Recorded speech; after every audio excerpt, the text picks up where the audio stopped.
오늘은 욥기 말씀을 전반적으로 한번 살펴보고자 합니다. 제가 욥기를 원해서 설교했던 적은 단 한 번도 없는데 이 킹덤 스토리 본문을 따라서 오늘 욥기 말씀을 살펴보도록 하겠습니다. 여러분 북중미 월드컵 경기 잘 보셨죠? 못 보셨나요? 저도 중간중간 챙겨가면서 경기를 보았는데요. 결론적으로 우리나라는 32강에 들지 못하고 탈락을 하게 되었죠. 많은 국민들이 이 모습을 보고서 분노합니다. 그 이유는 단순히 경기에서 졌기 때문이 아니죠. 어떤 문제를 겪을 때에 실패한 이유와 반성을 통해서 이후에 똑같은 문제를 겪지 않고 앞으로 나아가기 위해서 노력을 해야 할 텐데, 한국 축구는 10년 전이나 현재나 똑같은 사람과 똑같은 시스템 안에서 아무런 발전도 없고 오히려 후퇴했다는 모습이 밝히 드러냈기 때문입니다. 여기 사람들은 문제나 어려움을 겪을 때에 가장 먼저 그 원인을 찾고 그것에 대해서 분석하며 반면교사를 삼고 회복하기를 원합니다. 그런데 오늘 성경에서 우리가 등장하는 원인을 알 수 없는 문제 가운데 고통받고 있는 욥을 우리 보게 됩니다. 믿음을 지키며 신실하게 살아가고 있는데 갑작스럽게 고난이 앞을 가리고 큰 탄식과 절망을 경험하는 것이 욥의 모습입니다. 하나님 도대체 어디 계십니까? 하늘을 보면서 탄식하는 그런 욥의 모습을 우리는 씁쓸하게 바라볼 뿐이죠. 분명 성경은 욥을 처음부터 의로운 사람으로 소개를 하고 있습니다. 욥은 우스 땅에 거주하면서 많은 재물을 가진 거부였습니다. 당시 사람들에게 영향을 미치는 유력한 인물이었는데요. 그는 하나님을 경외하며 악에서 떠난 자로서 하나님이 그에게 주신 복으로 많은 재물과 또 많은 자녀들을 함께 거느리며 행복한 가정을 이루고 있었습니다. 또한 욥은 자기 자신만을 위하거나 혹은 자기 가족만을 위하는 자기 중심적인 인물도 아니었습니다. 그는 항상 하나님 앞에서 자신을 스스로 돌아볼 줄 아는 사람이었고, 심지어 10명의 자녀들이 함께 모여서 파티라도 할 때라고 하면은 혹시라도 죄를 짓지 않을까, 하나님 앞에 죄를 짓지 않을까 하는 마음으로 파티가 끝나면 하나님께 회복을 구하는 번제를 올리기도 했던 경건한 인물이죠. 욥기 31장을 보시면 욥이 마지막으로 하나님께 올려드리는 그 기도에서 자신의 삶이 어떠했는지, 자신이 어떤 삶을 살아왔는지 구체적으로 14가지로 설명을 하고 있습니다. 그 중에서 6가지 핵심적인 부분만 오늘 말씀을 한번 드리겠습니다. 첫째로 욥은 이성을 깨끗한 마음으로 대하기 위해서 눈과 언약을 맺었습니다. 그러니까 오늘날로 치면은 하나님 앞에서 정결하기 위해서 선정적인 미디어를 멀리 했다라는 것입니다. 둘째로는 자신의 이익을 위해서 남을 속이거나 손해를 끼치지 않았다라고 말합니다. 또 셋째로 하나님보다 재물을 더 사랑하는 우상 숭배의 죄를 짓지 않았다라고 고백합니다. 또 넷째로 고아와 과부, 가난한 자와 나그네를 사랑으로 돌보았다라고 고백을 합니다. 다섯째로는 욥이 자신의 원수까지도 사랑하려고 노력했다라고 합니다. 마지막으로 6째는 사람들 앞에서 외식하지 않고 오히려 하나님 앞에서 자신의 허물을 드러내는 것을 개의치 않고 두려워하지 않았습니다. 이렇게 욥이 살아온 삶의 모습을 보면 그는 신명기 28장의 말씀처럼 들어와도 복을 받고 나가도 복을 받는 그런 인물이 틀림이 없어 보이죠. 심지어 이런 욥에 대해서 하나님께서는 그를 칭찬하셨습니다. 하나님께서는 욥과 같은 사람이 세상에 없다라고, 그를 당대의 최고의 의인이라고 칭찬하고 인정하십니다. 우리가 인정받는 것은 참 쉽지 않은 것을 잘 알고 있습니다. 사람들 앞에서 참 진실된 사람이다, 저 사람은 참 믿을만한 사람이다 하는 그런 인정을 받는 것이 참 쉽지가 않죠. 조직과 사회 안에서, 심지어 교회 안에서도 인정을 받는다는 것은, 사람들 앞에 인정받는다는 것은 단번에 이루어지는 것이 아니라 아주 오랜 시간에 걸쳐서 이루어지는 일입니다. 하물며 욥은 사람에게뿐 아니라 하나님께도 인정을 받는 사람입니다. 그런데 바로 그런 의로운 욥이 고난을 당하고 있는 것을 우리는 보게 되는 것이죠. 그러다 보니까 우리는 이 의로운 사람이, 의로운 자가 당하는 까닭을 알 수 없는 그 고난 때문에 그 고난의 이유나 원인을 찾아 헤매느라 욥기의 중요한 메시지를 잃어버리게 되는 경우들이 있습니다. 사실 욥기를 우리가 끝까지 읽어보아도 이 고난의 기원에 대해서 분명한 대답을 들을 수가 없습니다. 이 고난의 기원에 대해서는 신비의 영역으로 남겨져 있는 것을 보게 됩니다. 이런 점에서 욥기를 통해서 우리가 집중해야 하는 것은 고난을 당하는 이유가 아니라 고난을 당할 때에 그 속에서 신자는 과연 어떤 자세를 취해야 하는가, 이것이 중요한 것입니다. 이런 점에서 오늘 욥기가 주는 메시지의 핵심은 바로 이것입니다. 한번 같이 읽어볼까요? 시작. 우리를 사랑하시는 하나님 아버지께서 우리를 최고의 길로 이끌어 가심을 믿고 인내하며 기다림으로 끝까지 믿음과 순종의 길을 걸어가라 하는 것입니다. 그러므로 오늘 이 욥기의 말씀을 통해서 저는 우리 신앙의 기초가 되는 신앙의 자세에 대해서 한번 돌아보는 시간을 갖기를 원합니다. 욥기 1장을 중심으로 이 주제를 전반적으로 살펴보도록 하겠습니다. 첫째로 우리 신앙의 기초는 하나님과 인격적인 사귐에 있습니다. 인격적인 사귐이라고 하면은 서로 마음을 나누고 사귀는 것을 말하죠. 부부관계에서, 부모와 자녀 사이에서, 친한 벗과의 관계에서 우리는 인격적인 사귐을 누리게 됩니다. 서로가 서로를 존중하고 사랑하는 관계가 인격적인 관계 맺음의 핵심입니다. 근데 우리가 하나님을 신앙한다라고 할 때의 인격적인 사귐은 조금 다릅니다. 왜냐하면 하나님과 우리는 존재 자체가 다르기 때문입니다. 창조주와 피조물의 관계에 있어서 인격적인 사귐을 누린다라고 하는 것은 하나님이 먼저 다가오시지 않으시면 불가능한 것이죠. 하나님께서는 사람에게 말씀하셨고 사람은 그 말씀을 청중하며 따릅니다. 사람이 다른 피조물과 달리 하나님의 형상을 따라서 인격적인 존재로 창조받았고 또 하나님과 사귐을 누리는 특별한 존재가 되어서도 하나님과 사람 사이에는 언제나 이런 질서가 존재한다라는 것입니다. 하나님을 믿는다고 할 때 우리는 인격적인 사귐에서 이 차이를 이해할 수 있어야 됩니다. 하나님은 사람이 아니십니다. 하나님은 우리와 동등된 위치에 계신 분이 결코 아닙니다. 하나님은 세상을 창조하셨고 운행하시며 이끌어가고 계시는 전능자이십니다. 이 사실이 망각되어서 때로는 우리는 문제를 마주하면서 그 문제 때문에 하나님을 원망합니다. 그리고 때로는 하나님을 사람처럼 대하고 때로는 나와 동등된 친구처럼 대할 때도 있죠. 하나님이신 예수님께서 육신을 입고 세상에 오셨다는 사실 때문에 성경의 수많은 구약 성경에서 여러 표현줄 중에 하나님을 사람처럼 표현하는 신인 동영 같은 그런 모습 때문에 마치 하나님을 우리와 같은 사람처럼 대할 때가 많이 있습니다. 그러나 분명한 것은 하나님은 사람이 아니시고 세상을 존재하도록 하시는 절대자이신 것입니다. 오늘 말씀에서 사탄의 태도를 보면 사탄이 어떻게 하나님을 대하고 있는지를 보게 됩니다. 사탄은 욥을 참소합니다. 하나님이 인정하는 욥이 본래 그런 사람이 아니다라고 이야기하죠. 욥은 하나님이 많은 재물과 복을 주셨기 때문에 하나님을 섬기는 것이라고 주장합니다. 계시록 12장을 보시면 이 사탄을 참소하는 자라고 분명하게 명시하고 있습니다. 사탄은 하나님과 사람 사이를 멀어지게 하기 위해서 항상 참소하고 진리를 왜곡합니다. 하나님께서 의롭다라고 인정한 욥이 사실은 기복 신앙을 가지고 있는 사람이다라고 주장합니다. 여러분, 지금 사탄이 무엇을 하고 있는 것입니까? 하나님이 의롭다라고 하신 것을 다시 재평가하고 참소하며 자기 주장을 펼치고 있습니다. 사탄이 아무리 다른 천사들과 같이 하나님 앞에서 예를 갖추며 서 있다 할지라도 그의 말에는 하나님을 대적하고 자신을 하나님과 동등시하며 하나님이 하신 그 평가가 틀렸다라고 지적하고 주장하고 있습니다. 한마디로 그러니까 하나님이 보시기에는 지금 욥이 좀 괜찮아 보일지 몰라도 그를 잘 몰라서 그러시는 겁니다. 그는 하나님을 신앙하는 것이 아니라 하나님이 주신 재물과 복 때문에 하나님을 신앙하고 있는 것입니다. 잘 모르시네요 이러면서 이야기한다라는 것입니다. 하나님의 말씀에 정면으로 반박하여서 자신이 옳다라고 증명하기 위해서 욥을 참소하고 하나님을 시험하고 있습니다.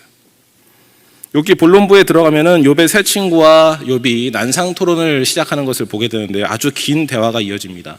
근데 여기서 중요한 것은 세 친구들이 욥과 대립하는 데에 근본적인 근거로 내세우는 것이 그 근거가 바로 사탄에게서 나왔다라는 것입니다. 4장에 보시면 엘리바스에게 임하는 영의 계시가 기록이 되어 있는데요. 욥기 4장 12절에서 19절 말씀입니다. 오늘 다 같이 한번 읽어보도록 하겠습니다. 시작. 어떤 말씀이 내게 가만히 이르고 가느다란 소리가 내 귀에 들렸나니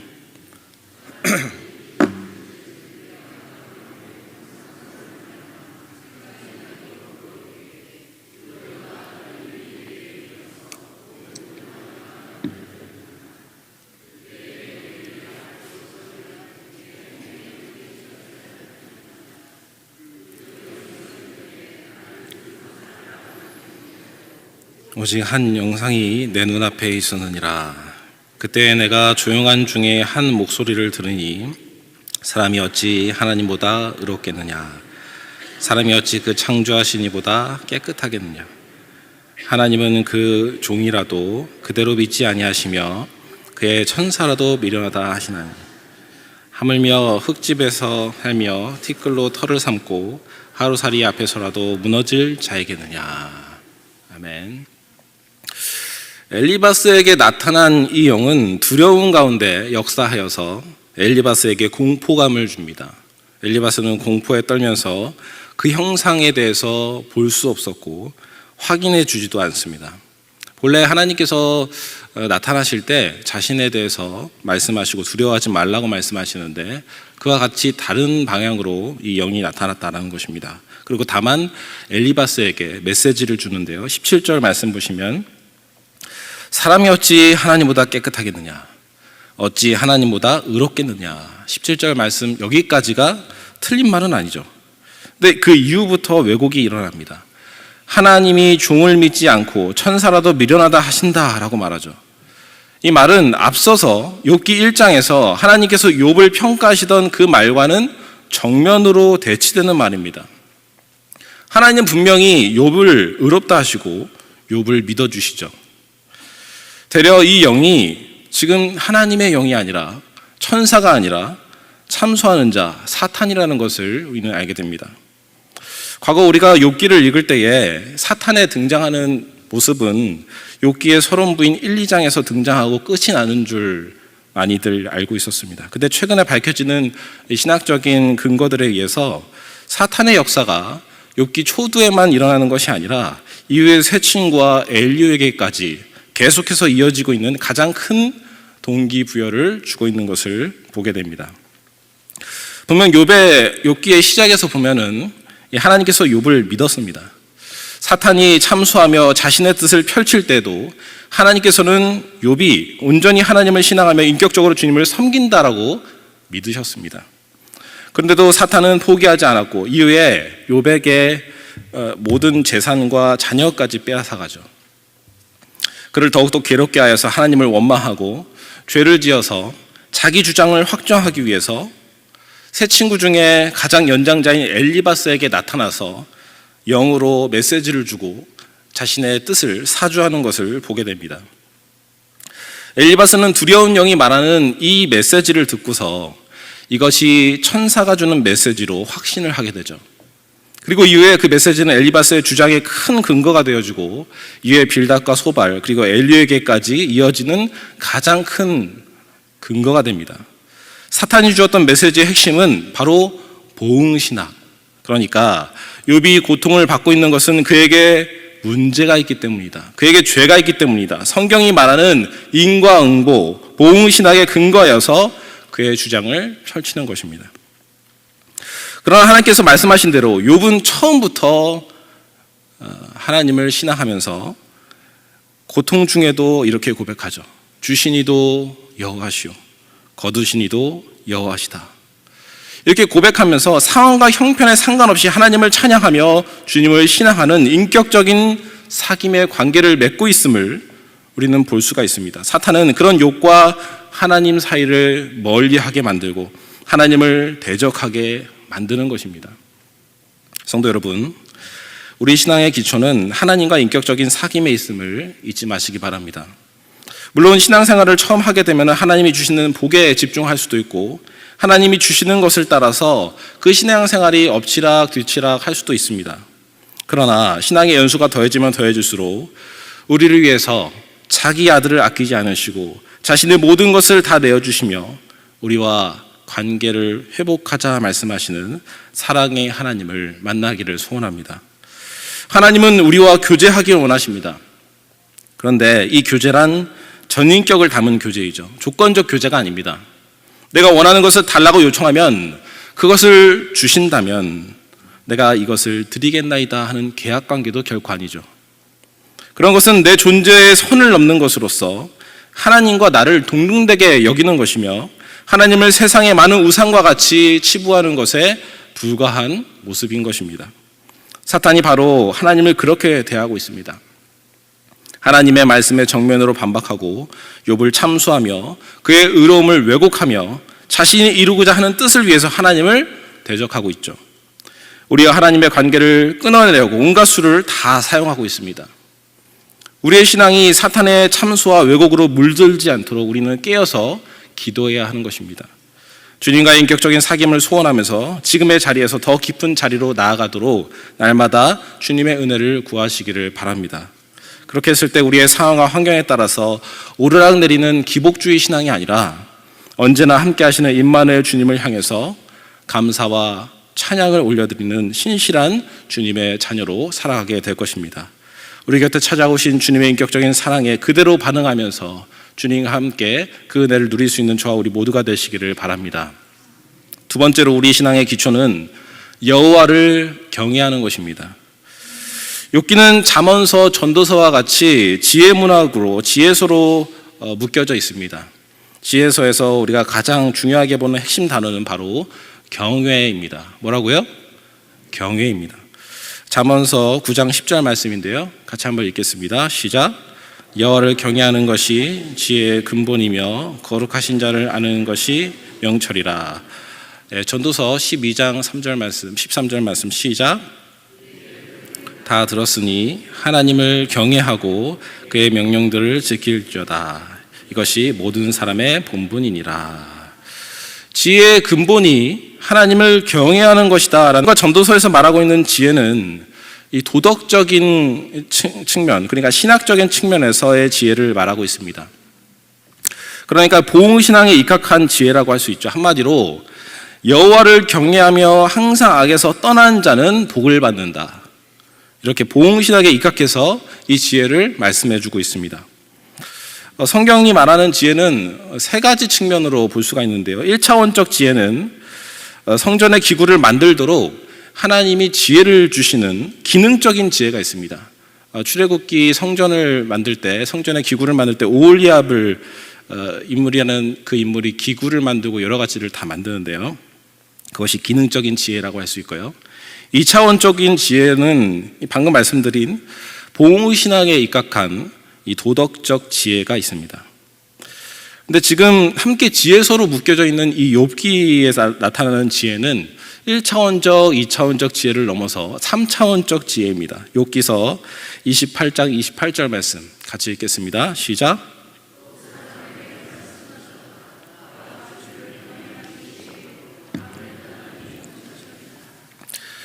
여기서 지혜는 사람이 다 이해할 수 없는 하나님의 통치의 영에 속한 지혜를 말하고 있습니다. 여기서 말하는 지혜는 인간이 도달할 수 없는 지혜로서 악인이 판을 치는 문제, 또 의인이 당하는 까닭없는 고난과 하나님의 통치와 섭리에 대한 부분이다라고 할 수 있죠. 이 지혜는 사람이 깨달을 수 없고 따라갈 수도 없는 영역입니다. 욥이 세 친구들과 계속 난산 토론을 해오다가 마지막에 이 지혜에 대해서 28장 28절에서 이런 선언을 하는 것입니다. 그래서 사도 바울도 이 지혜를 바라보면서 로마서에서 이렇게 말씀하죠. 깊도다 하나님의 지혜와 지식의 풍성하며 그의 판단은 헤아리지 못할 것이며 그의 길을 찾지 못할 것이로다. 그렇다면 이렇게 하나님의 통치 영역에 있는 지혜 앞에서 사람이 취해야 하는 자세가 무엇이겠습니까? 28장 28절의 욥의 고백처럼 하나님을 경외하여 악을 떠나 온전히 주님만을 신뢰하는 것입니다. 우리는 때로 억울한 일을 당하고 마땅히 심판을 받아야 할 악인이 판을 치는 상황들을 경험할 때가 있습니다. 이 모든 이해에 대해서 우리는 결코 다 헤아리지 못하고 이해할 수도 없죠. 그러나 우리는 그 자리에서 하나님의 통치를 신뢰하며 믿음으로 인내하며 나아가야 한다라는 것입니다. 그것이 하나님을 신실하게 따르는 주님의 백성의 모습이기 때문입니다. 근데 우리는 욥과 세 친구들의 대립하는 그 모습에서 세 친구들이 처음부터 끝까지 이 보응신학에 입각하여서 욥을 권면하고 또는 정죄하는 것을 보게 됩니다. 욥아, 분명히 너에게 죄가 있기 때문에 이 고통을 받는 거야. 이제 내가 그 죄를 범했다는 사실을 인정하고 하나님께 회개하며 돌이키면 다시 회복시켜 주시고 너에게 복을 주실 거야. 이렇게 신명기적인 보응신학에 입각해서 이 욥을 정죄하고 욥에게 권면합니다. 물론 성경이 보응 원리를 말씀하고 있기 때문에 이 세 친구들이 말하는 내용만 떼어놓고서 보면은 그것을 틀린 말은 결코 아닙니다. 그러나 욥이 당하는 고난이 우리가 말씀드렸던 3차원적 지혜의 영역이라면, 그러니까 우리로서는 다 헤아릴 수 없는 하나님의 통치의 영역이라면 이 세 친구는 바로 이 하나님의 영역을 침범하고 있는 것이다 라고 할 수 있습니다. 세 친구들은 마치 자신들이 하나님을 모두 다 아는 것처럼 행동하고 있습니다. 교만하게 하나님의 뜻을 말하고 있죠. 하나님의 보응 원리에 입각해서 하나님의 통치를 해석하는 섣부른 그 행동을 통해서 자신들이 말하는 것이 정답이고 하나님의 뜻인 양 쉽게 내뱉고 있다라는 것입니다. 우리들도 욥의 세 친구들처럼 행동할 때가 있습니다. 어떤 문제와 사건이 일어났을 때, 특별히 그로 말미암아 고통당하는 지체가 있을 때, 그 사건과 그 사람을 판단하고 때로는 정죄를 하죠. 위로한답시고 하는 말이 내가 경험해봐서 아는데 자신의 경험을 자랑합니다. 또는 하나님은 이런 분이셔, 나의 지식을 자랑하죠. 이렇게 섣부르게 판단하고 권고하는 모습이 우리 가운데도 있습니다. 주의하셔야 합니다. 함부로 문제에 대해서 판단하려기보다 겸손하게 함께 기도해 주는 것이 더 좋은 방법입니다. 하나님의 통치 영역을 우리가 모두 다 헤아릴 수가 없기 때문입니다. 함부로 위로하려 하고 권면하려는 그 태도를 멈추어야 하는 것이죠. 선한 의도로 그렇게 시작을 할지라도 당사자는 되려 그로 말미암아 더 고통당하고 더욱더 시험에 들 수가 있는 것입니다.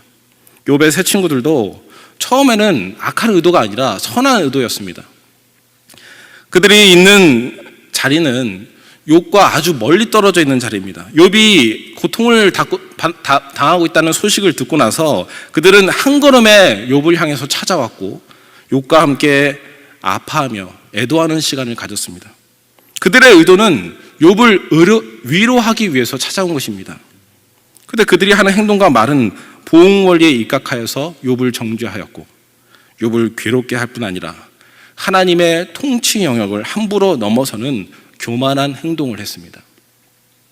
그리고 그 배경에는 하나님을 대적하는 사탄이 역사하고 있는 것을 우리는 욥기를 통해서 확인하게 된다라는 것입니다. 우리는 인간공고만으로 인생을 모두 설명할 수 없다는 것을 잊지 말아야 합니다. 보응신학이 우리의 인생을 명확하게 다 설명해 주지 못한다는 것입니다.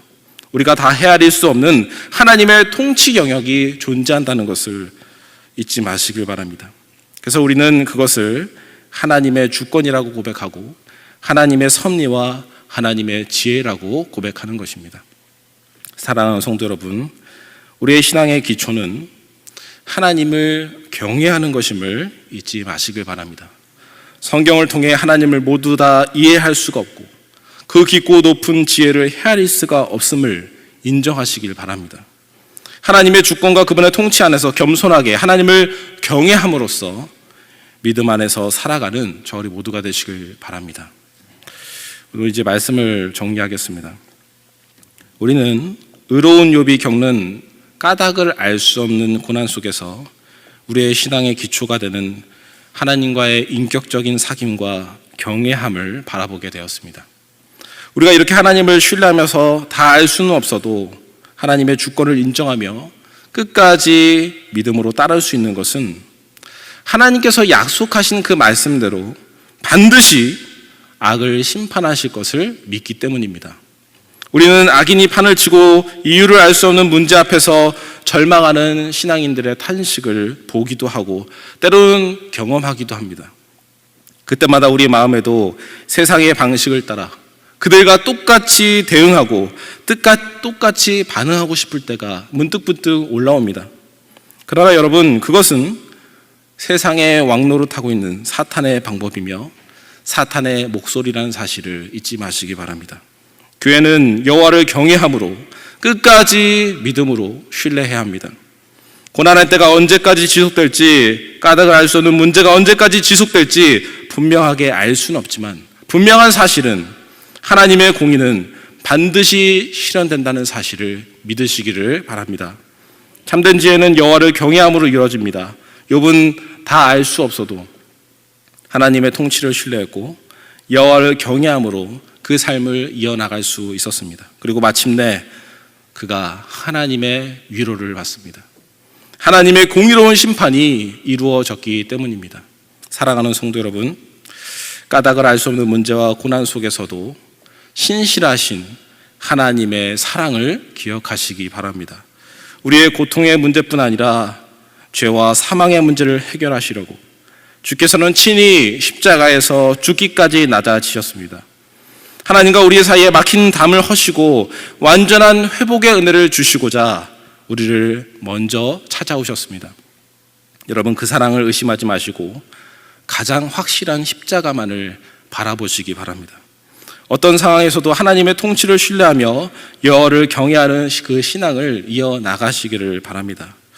생각해보면 주님께서 까닭 없이 우리를 선택하여 교회로 불러주시지 않았습니까? 나란 존재가 하나님 앞에 얼마나 자격이 없습니까? 우리는 하나님과 원수된 자로 살아오던 인생들입니다. 그런 우리를 주님이 까닭 없이 사랑하십니다. 아버지 하나님께서 사랑하는 아들을 저와 여러분을 위해서 이 땅에 보내셨고, 아들 예수님께서는 삼위 하나님과의 그 깊고 높은 놀라운 인격적인 사귐의 관계를 뒤로하고 십자가에 달려 영원한 죽음과 철저한 고독과 슬픔을 우리 대신 겪으셔야만 했습니다. 그러므로 가장 큰 지혜는 바로 이 십자가 가운데 발견할 수가 있는 것입니다. 주님이 우리를 위해서 그렇게까지 하실 만한 이유에 대해서 우리는 달리 설명할 도리가 없습니다. 다만 하나님께서 그저 그런 우리를 사랑하신다는 말 외에는 설명할 수가 없습니다. 마찬가지죠. 우리에게 일어나는 이 땅의 고난과 문제 앞에서 우리는 스스로 헤아릴 수 없는 하나님의 지혜의 영역을 만나게 될 것입니다. 그 자리에서 다 이해 못해도, 다 알 수 없어도 우리에게 찾아오신 주님의 사랑을 기억하시기를 바랍니다. 십자가, 그 헤아릴 수 없는 완전한 사랑 앞에서 날마다 주님을 만나고 교제하며 주님과 함께 나아가는 저희 모두가 되시기를 주님의 이름으로 축복합니다.